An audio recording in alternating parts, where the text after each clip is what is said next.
Hello दोस्तों, मैं हूं आपका दोस्त एडवोकेट शिवेंद्र प्रताप सिंह। आज हम बात करेंगे, अक्सर आपने ये देखा होगा कई ऐसे मामले आपके सामने आए होंगे कि 376 का मुकदमा लिखा, बलात्कार का मुकदमा लिखा, या फिर 363, 366, फिर 376 का मुकदमा लिखा और दोनों एक दूसरे के साथ भी रहने लगे।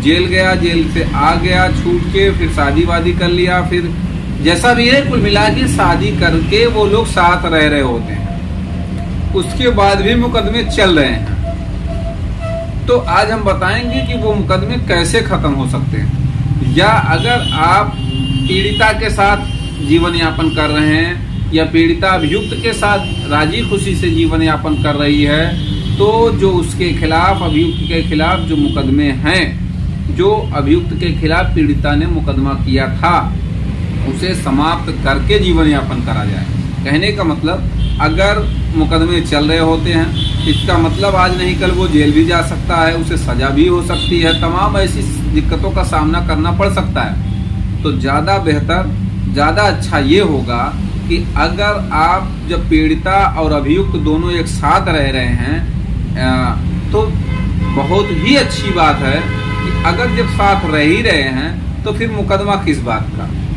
तो ऐसी स्थिति में करना क्या पड़ेगा कि सबसे पहला काम तो एक पीड़िता से, अर्थात जिसने मुकदमा कराया, एक एफिडेविट बनवाइए। उस एफिडेविट में बाकायदा सारी बातों को लिखिए कि भाई बहलाने में, फुसलाने में, या ये कह लीजिए कि जो है दबाव में या किसी कारण से आपने मुकदमा अभियुक्त फला फला के खिलाफ करा दिया था। और उसमें ये भी लिखाइए कि जेल क्या गया, कितना दिन रहा, या जैसा भी है। और ये भी लिखाइए कि कितने दिन से आप उसके साथ रह रही हैं, कोई आपत्ति नहीं है, किसी प्रकार का कोई टॉर्चर नहीं है, सब चीजें लिख के। और ये कहिए तो भाई अब हमारा और यानी पति का जीवन, या ये कह लीजिए पीड़िता और अभियुक्त का जीवन खुशहाल चल रहा है, हम मुकदमा नहीं चाहते हैं, राजी खुशी से रह रहे हैं। तो ऑनरेबल इलाहाबाद हाई कोर्ट ने एक जजमेंट भी दिया था, उसमें कहा था अगर पीड़िता से अभियुक्त शादी कर लेता है तो सारे मुकदमे खत्म किए जा सकते हैं, कोई दिक्कत नहीं उसमें। तो कहने का ये मतलब है कि जब साथ रह ही रहे हैं तो एक एफिडेविट बनवा के, एक एप्लीकेशन के साथ आप कोर्ट में दे दीजिए।